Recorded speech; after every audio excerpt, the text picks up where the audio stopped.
Good morning from the Missouri Botanical Garden, everyone. The voice you are hearing is Christina. I'm here with Cassidy and Derek. We are here in the Central Axis water lily pools. If you are here in St. Louis, you know it's a very hot day today in the mid 90s after some time where it was cooler, so it feels extra brutal after that. We thought we'd take a dip in the pool this morning given the weather. So we're here with Derek, who's the Senior Nursery Manager and resident water lily expert. And he's going to take us around, tell us a little bit more about these amazing lily pads. Good morning, good afternoon, wherever you are. Again, Derek Lyle here. Yeah, we're starting off right here in the Central Axis in the Victoria Pool. We're almost to peak bloom, peak growth in Victoria pools and all the water lily displays that are currently out in the outdoor pools. If you get a chance, the next couple of weeks is going to be your prime time to come see flowering, to see the size. So hopefully we'll take you through a little bit about the Victorias and show you kind of where they're at. So today's Monday, the public's not here, but I'm in the process of cleaning the pools, feeding the Victorias, and taking out deadheading flowers. So that is the main objective today, and that's the same for all pools. So when you come here Tuesday morning, they're nice and ready for you and nice and pretty. So why do we have to deadhead? Why do we have to take old pads off? The old pads start breaking down, and I got a couple cut over there. They start breaking down and they provide organic matter in the water, and then it gets really cloudy, so it helps keep the pools clean. And then the flowers, deadheading any flowers that are not going to be used for seed production, I'll talk a little bit about that in a little bit, they're going to break down, decompose, and also make more organic matter for an algae bloom. So the big trick is to keep your pools clean, and we do that every Monday and Thursday mornings. So today is feeding day. My container floated away. I'll have to go get that. Victoria's in here. Believe it or not, there's only 7 plants in this one pool. There's 80,000 gallons of water in this pool, and this is our only heated pool. And we use the heated pool to get the Victorias out earlier in the year, so we can get a much larger size on our Victoria pads. So in the 7 plants, we have 2 species, Victoria cruziana, and then we have Victoria amazonica, which is in the middle. It's kind of cumbersome to get to it, as you can see. But you can cross-pollinate them and create the longwood hybrid, Victoria longwood hybrid, which is over here. So there's 3 cruzianas in here, 3 longwood hybrids, and 1 amazonica, which I mainly use for pollination and harvesting pollen to transfer to other plants, or cross-pollination to harvest seed later this year. So I will start cross-pollinating and harvesting seed, well, cross-pollinating next week, and I'll harvest the seed typically after the first weekend of October, in which will be stored down in the greenhouses for next year's replanting. So what you're seeing, a lot of people have common questions about the pools I always like to address. First thing, why is the water black? Why is the water black? Black is because we want the pools to heat up. I mentioned we have a heating system in here, but the black water also absorbs the sun. Excuse me, absorbs the sunlight to warm up the water even faster. Also keeps down algae and gives you a nice reflection of the trees and the surrounding landscape. Will also help cut down on mosquitoes. So, and it hides all the muck on the bottom. So, if you have any baby bottles or binkies, they fall in, you can't see them. We usually clean them out at the end of any spring. So that hides all that debris, leaves, and so on. So it's a nice dye. But the heated pool, we heat it up to 84 degrees, usually in late April, so we can plant in May for the Victorias, and they'll stay out here until October. The question happens, I always get to, or what happened with the water lilies after the season. So everything you see out here gets composted. It does not go back to the greenhouses. It goes straight to our compost pile here on site, and we restart the plants in the greenhouse, either by seed, rhizome, or tuber, each year about January, February time. Victoria seed, believe it or not, these were once seeds back in January, February, one plant. So they're very fast growing plants. Native to the Amazon River Basin. So picture the Amazon River. They're not going to live in the Amazon. They're going to on the outer banks of the Amazon. As the rainy season goes on, overflows the banks, and they'll be just in a flood zone where they will grow with the rising waters and then recede. They'll go dormant as they recede each year. So they have a growing season. There are some hardy lilies that are in front of the Linnaean house, so you can see some of those. Fun facts about Victoria: they can hold a Stanley Cup. We keep talking about that, but not many people get to see an up-close view of them.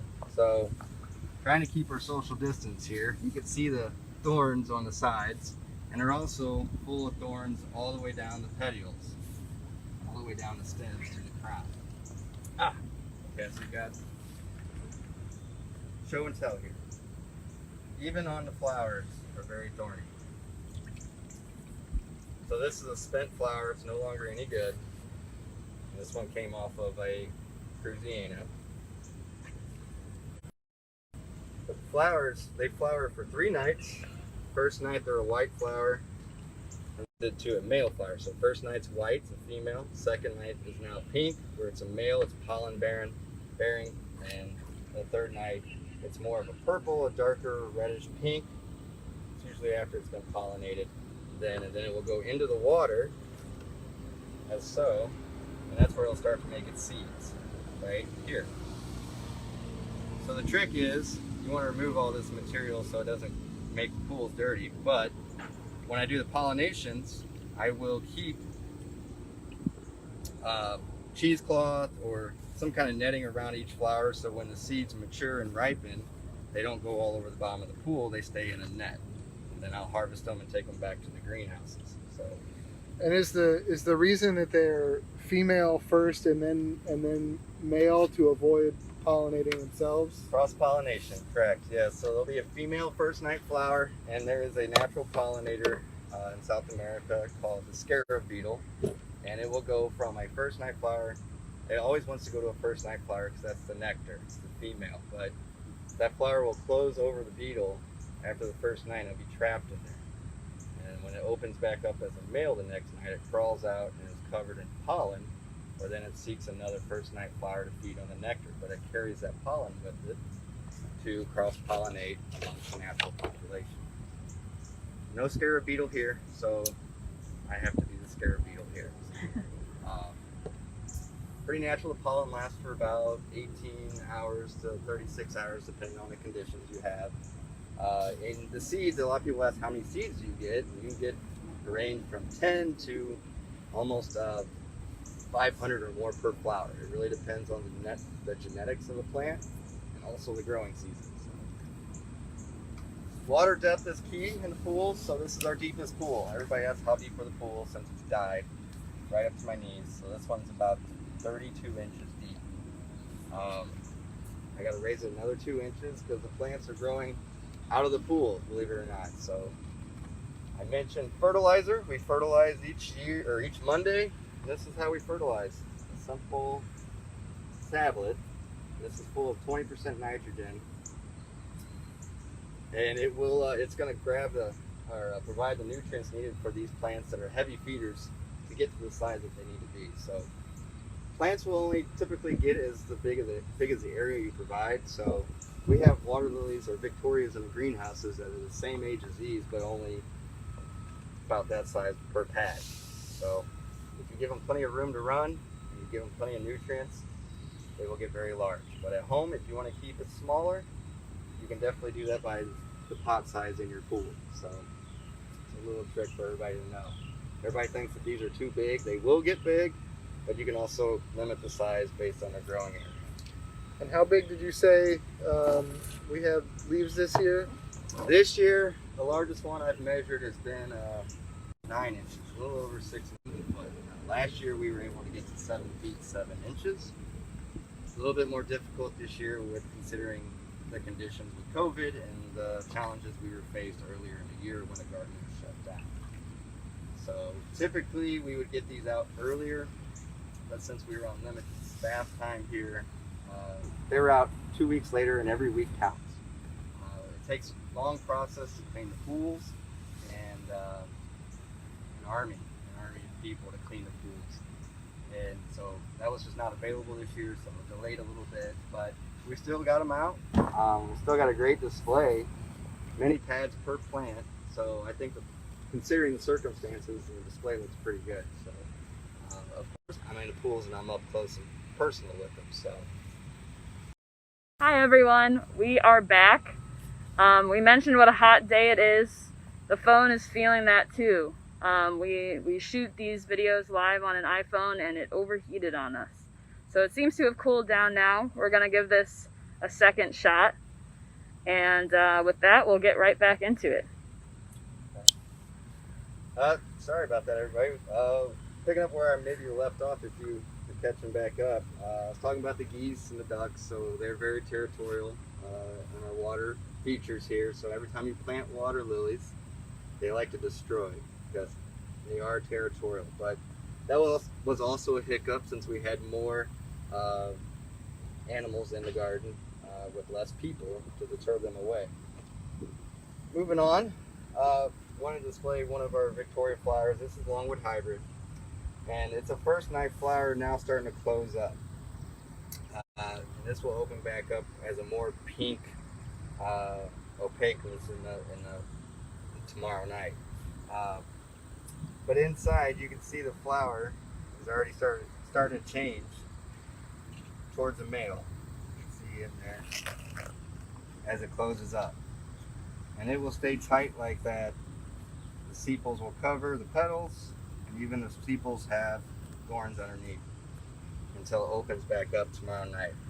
The first night flowers are the most fragrant, and a lot of people will compare them to a pineapple smell, which it's in the evenings if you're ever here between 4 to 6 p.m. if ever at the garden's not open until closes at 5, but if you're here towards 4:30, you can start smelling that fragrance, especially as the days become shorter, and the humidity will also project that smell as well. So plenty of humidity in St. Louis, we all know that. Yeah.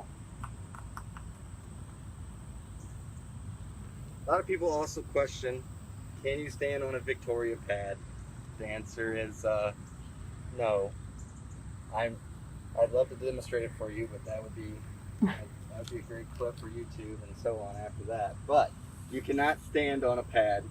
What you can do though, you see those people standing on them, and they distribute the weight across the pad, either with underneath or on top with a board. Now they will hold the small children, depending on the size, as long as there's no punctures in the pad. But on the top, very smooth, it's kind of a leathery feeling to it. So well, in these ridges here that we see, the red ridges on the underside, I mean that's like an architectural feature, right? I mean that's like rigid walls that are part of what makes this so buoyant, right? Right. Yeah. So it's air pockets underneath that's going to allow this pad to float.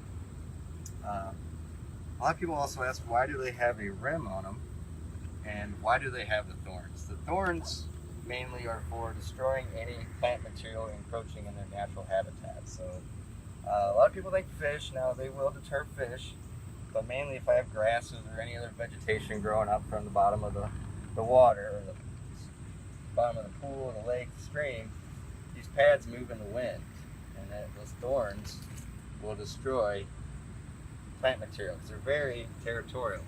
But also the sides on them, as I demonstrate over here, the sides are basically to create bumper cars.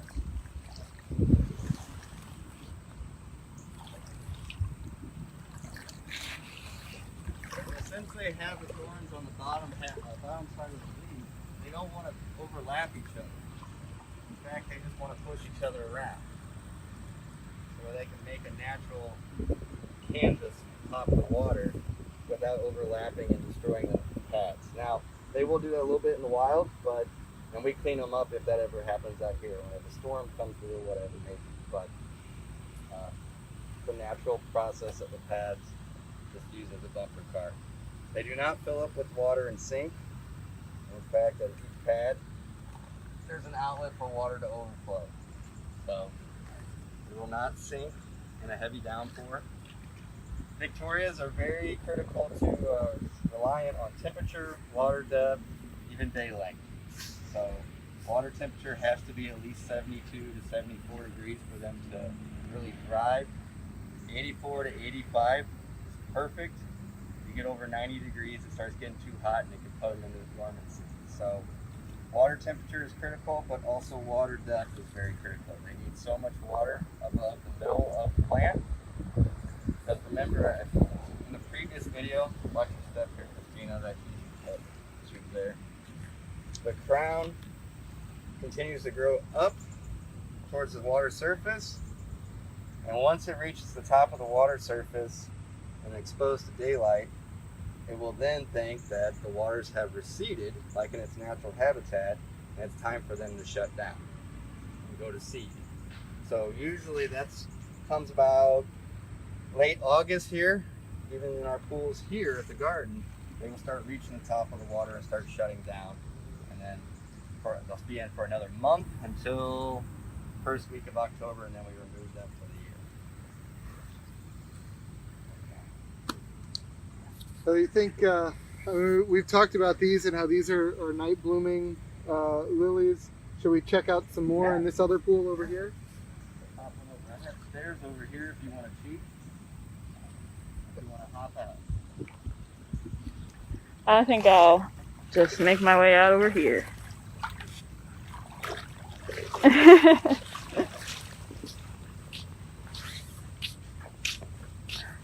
then on this way, we'll keep the sun away from the phone so we don't get shut down again. So we have 3 pools on the main axis here. We have the center pool, which we just left. The far east pool, as you can see towards Stink Pavilion. That one is the Pring pool. That's George H. Pring. He hybridized many water lilies here at the Missouri Botanical Garden. And we will always display his dedicated work to the garden in those pools each and every year. But this west pool, kind of my fun pool, where we put a lot of interesting new hybrids, tropical hybrids of water lilies from many growers from around the world, and also ones that have been have some historical significance. It's a great pool to start to see what's new in the collection. Right away, I can tell the water is not as deep here. The water, yes, the water is much more shallow because they're not as, these tropical nymphaeas are not reliant on such deep water. So the water being too shallow, I say we'll shut the lilies down, but if it's also too deep, it won't allow for them to get to the surface early on as they start growing. In fact, when we plant these, I will raise the water gradually as the plant continues to grow, so that way it's not too deep and then too shallow towards the end. So night bloomers, in this pool we have 6 night blooming water lilies, which are similar to Victorias. These are nymphaeas, and then those are Victorias over there. And tropical nymphaeas, and then there's hardy nymphaeas. And usually a way to tell the difference between a tropical and a hardy is the edges of the pads. If it's more serrated, like so, this is a tropical. But a hardy will have more of a rounded, smooth edge on all the pads. Now, tropicals are much more demanding as far as space goes. They need the space to grow more so than a hardy.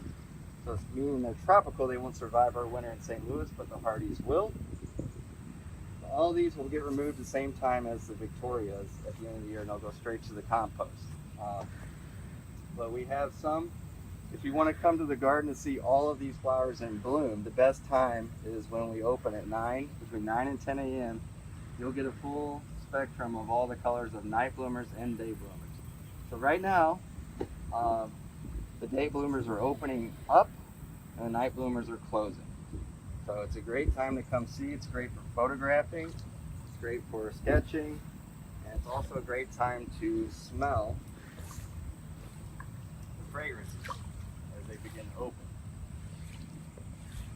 And so this is for is instance, is a day bloomer that's starting to open. it's an opening right now. This is a Trailblazer. Not a new one. We've had this one in the collection, but it's a great yellow to add for contrast of color. But it is opening up. And day bloomers are more variable in color than night bloomers. Night bloomers are typically white, pink, and red. When you go to day bloomers, you're going to have a more color palettes to choose from yellow to white to red to blue to lavender. Purples are very dominant as well.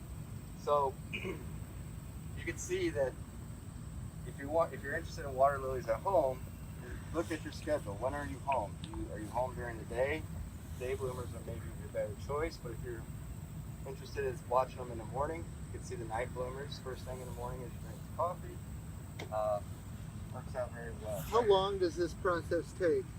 So these flowers, now depending on how sunny it is outside, if it is cloudy, it will take much longer, but on a full sunny day, this process of them being fully open, typically they start opening around 8:30 now, 8:30, and they'll be fully open by 11. So 2-3 hours. And night bloomers will be closing about the same time as these are fully open. You can see a night bloomer to my left here, also another that's closing, opening. A lot of people question, what does a water lily smell like? And if you haven't had the opportunity, it smells, I hear a different variety of answers, but the most common one I hear is like sweet tarts. It's like candy. In fact, they pull many perfumes away from the extract of flowers that are on the market, perfumes from water lilies. So, especially Nymphaea cerulean, it's a great one for perfumes. As we mosey on through, night bloomers are very vigorous and growing. They like to create multiple crowns. When I say crowns, it's easy for them to propagate offshoots from one plant. So they can create multiple plants, more so than a tropical day bloomer.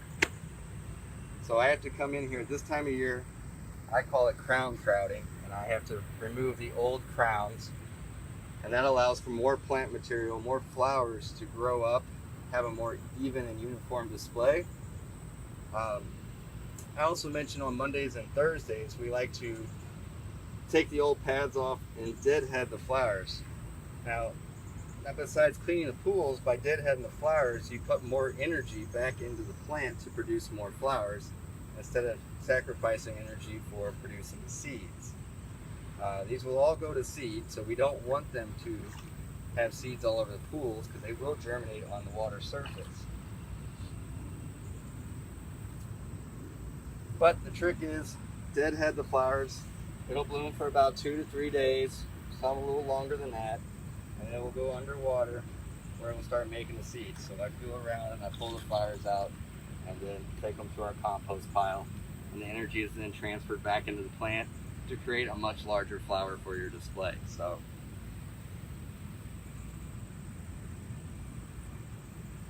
as you can see, the honeybees love them. And in fact, my time of being here, I've never been stung by a bee while working on these plants. They're just so focused on the nectar. Where they are, right in there. Oh yeah. Okay. They don't ever bother you typically. And a lot of people also ask, what about dragonflies? Do they love the flowers? The dragonflies are actually out here to control any kind of mosquitoes or other flying gnats. Since it's a water body, it's a great place for insects to really thrive and have an ecological balance. But the dragonflies will take out some smaller insects, and they'll use the water to harbor, laying their eggs. So they're mainly out here as a predator versus feeding on nectar. Damselflies as well. And the trick to hybridizing, if you want to create a new water lily, watch the insects, believe it or not. The insects will be more active. You will see more dragonflies out here around noon, around lunchtime, because that's when the flowers are fully open for the day bloomers. And that's when the insects are now coming around to feed on the nectar in the flower. when you see more dragonflies out here, you'll see more insects flying around that they're feeding on, which is also a good indication that's a great time to start to transfer pollen to another flower for cross-pollination to create new flowers. Now, we do not do any hybridizing here at the garden. In fact, we're more on the lines of showing off the collection. We have over 300 cultivars for hybrids in the collection, and we're up to 42 species now. So we're almost in subspecies. So we like to display the collection and show off the work of a lot of our colleagues in the field, and also including our historical like George Crane. And when you talk about the species water lily, there is an entire pool that's dedicated to having species and variations. Right. This year was the first year where I was going to try to put all of our display of species out for the pools this year. And there are 3 pools out in front of the Linnaean house that are dedicated to only species, from Egyptian lotus to Missouri natives. So you can come out here and see the difference. You need the species to start off with. You can see the blueprint, the building blocks of how we got to where we're at with water lily hybrids. And then a pool on the opposite side are some of the new hybrids we have in the collection to show you the difference from where species started to where hybrids are. Now, everybody is subjective about which one is prettier. Both of them have a purpose, and both of them are beautiful in their own way. So there's no right or wrong, but species are just as beautiful as a hybrid, well, in my opinion. And this one is called Purple Joy. Purple Joy, this has kind of been a new, well, it's been kind of a celebrity here at the garden. It's a new hybrid, and actually it was a mutated hybrid. It was not trying to get to this one, but it was a mutated hybrid that reverted back to another species, but stayed. It's also a viviparous water lily, and when I say viviparous, meaning it can propagate right on the pad. So you have new plantlets starting right here on the pad. Oh, wow. I was wondering what that was. Mm-hmm. So those are roots? Those are roots coming out. It's a Wow. new crown of a plant. So viviparous is a term that we'll use for water lilies. And the best way to propagate these that I've noticed is I leave the pad on as the roots continue to grow. This pad will get yellow. Let it grow. The roots will go down in the water, and then you can transfer it to a pod, bare root. But see out here, they make yellow leaves, and for the aesthetics of the display, I do not leave them on. Instead, I propagate these by tuber down in the greenhouses.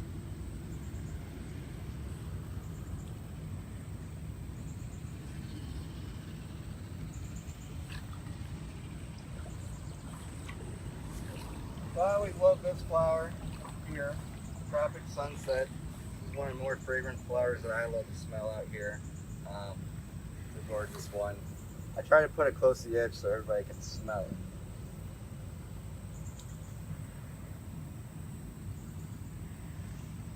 And you notice pads are all different colors. The water lily pads are just as intriguing as the flowers.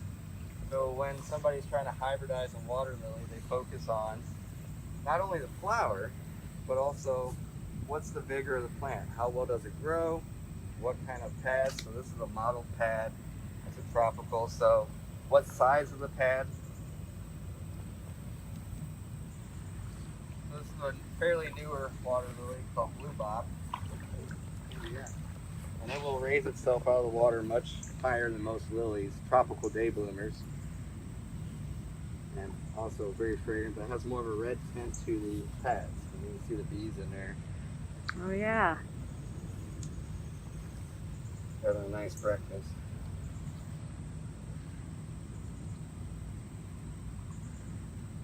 So all these pads come to a central point, and when I deadhead, you never want to take off the petiole stem too far back. You want to go all the way down to the crown, so that way you don't have decomposed organic matter creating more of a messier pool.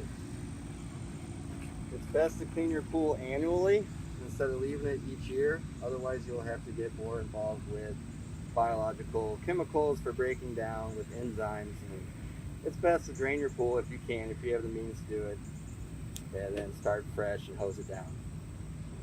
And this is what we do each year. We replace the soil in all of our containers. So a lot of people ask, is this a mud bottom pool? It is not. It is a concrete pool with concrete containers. So there is a square container here, a 3x3 container, 14 inches deep of soil. And you can see I'm standing on the concrete container. But it is a concrete bottom pool, and we replace the soil in the containers each year. And it makes a big difference. So a lot of people ask, what kind of soil do we use? It's a custom blend that we do, 60% sand and 35% topsoil, 5% clay. And that works pretty well for us. And we replace it each year so it doesn't get anaerobic, lack of nutrients and compressed, and fresh soil allows the roots to move underwater and spread out to get these large sized lilies in our displays. I'm hoping we can make our way to this one down here in the corner. That one caught my attention the other day. So we're talking about all the variations. A lot of people ask about the chipol as well. They are anchored down. They are anchored to a concrete block. They do not float away, for those that are curious. So we can move them around the pool, around the room.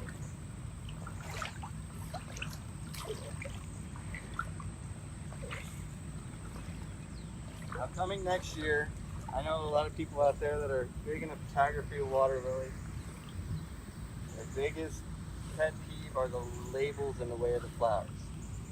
Being a botanical garden is very responsible of us to ID each plant, so those that are interested can take them home, purchase them, add them to their collection. But I do have a trick up my sleeve to move these labels away from the plants so you can still read them better, identify them, and then get a better shot next year for photography. So next year, 2021, we'll hit the restart button. It's going to be a great year. Say that every year. We try. But it'll be a great year. So this one's called Nang Kwang. Oh, we got a little frog right here. Oh yeah, so a lot of people ask are there fish in these pools, and the answer is no, but a ton of frogs. So we get tree frogs, even toads in here. Spring peeps are a big popular sound every April, May. This is a new one to the collection, Nang Kwang. High sepals on it, but pulled away from the flower. It's not your typical flower, but it's a very interesting one. You either love it or you hate it. But Nang Kwang, that's a really neat one. And it is a hefty bloomer. So I mentioned tropical water lilies and hardy water lilies. New hybrids out there they're coming up with that are really great for a collection are called ISGs, or intersubgeneric, meaning they would cross a tropical water lily with a hardy water lily. So that way you have the hardiness to survive the winter, but you also have the vigor of a tropical flower to get more flowers. In fact, we have some of those now on display as well in front of the Linnaean house. And you'll see the leaves, they look rounded like a hardy, but the flowers are like a tropical. So that's a new trend going in water lily world. And hybridizers is intersubgeneric. That's a great market for a plant at home. I would recommend them once you find the right one that suits your needs. And easy to propagate. You just divide them each year.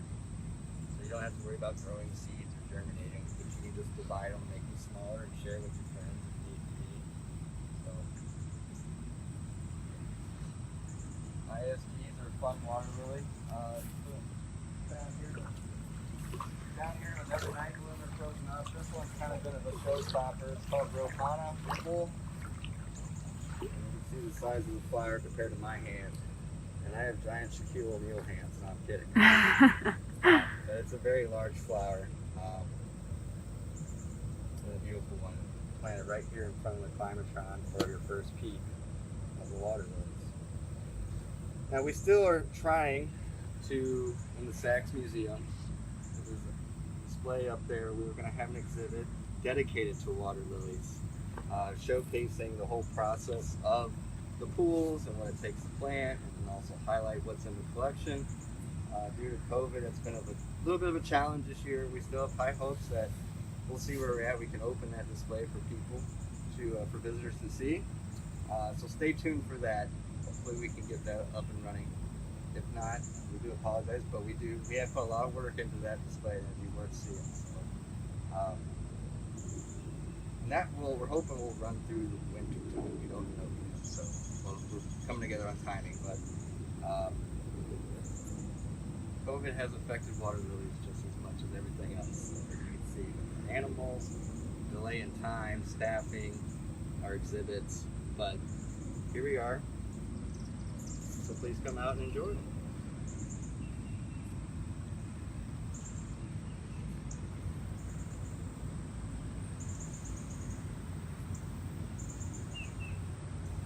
Well, thanks for showing us around the pools today, Derek. You're very, very welcome. And thank all of you for tuning in. We'll just end here on a shot of the central axis. And just to reiterate, definitely make sure to come out in the next couple weeks and see these lilies while they are looking amazing like this.